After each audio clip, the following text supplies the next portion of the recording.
Let's discuss more on this with Mehmet Celik, the managing editor of the newspaper, the Daily Sabah. He joins us live here in Istanbul. Good to have you, Mehmet. So it's remarkable to see this visit actually happen.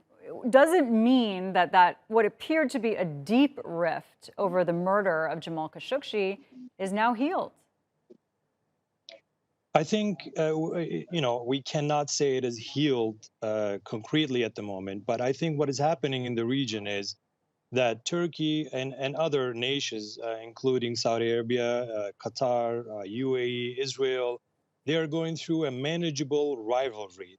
They put aside their differences and they are trying to come and find a common ground where they can actually capitalize on the relations prior to we can even go back to the Arab Spring.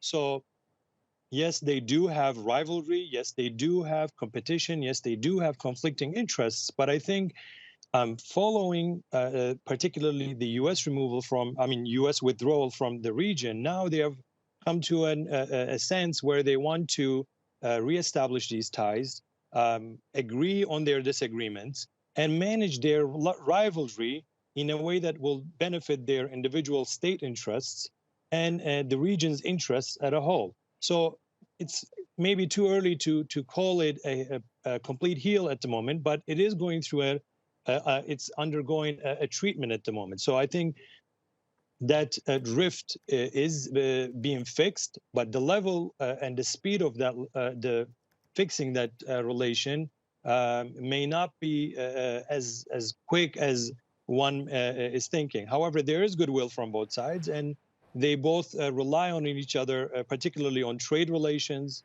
on security issues, regional security. So, these things will open a channel to fix political and diplomatic relations as well. Okay, so only a few weeks before we see this visit happen, which would have been unheard of 4 years ago, you see Turkey abandon this trial in absentia of the suspects in the Khashoggi murder. So one would think that Saudi Arabia would give Turkey something in return for this. Do we expect to see something on this visit or some increase in trade? Well, the increase in trade has already been taking place. There was an unofficial boycott against Turkish goods in the Saudi market, which has brought down Turkish export to the country to a drastic level, low level, compared to 2-3 years ago. So given that, now we see in the first 3 months of the 2022, there's been already a 25% increase in Turkish exports to the country. So yes, I mean, when we are looking at, for example, Turkey's, fixing its relations with the UAE, there were some sort of swap agreement with the UAE. Something like that may happen, but I think the bigger chunk of that would be based on exports and trade.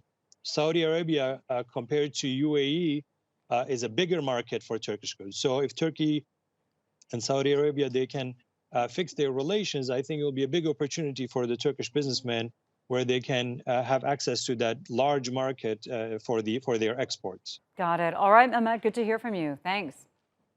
Thank you.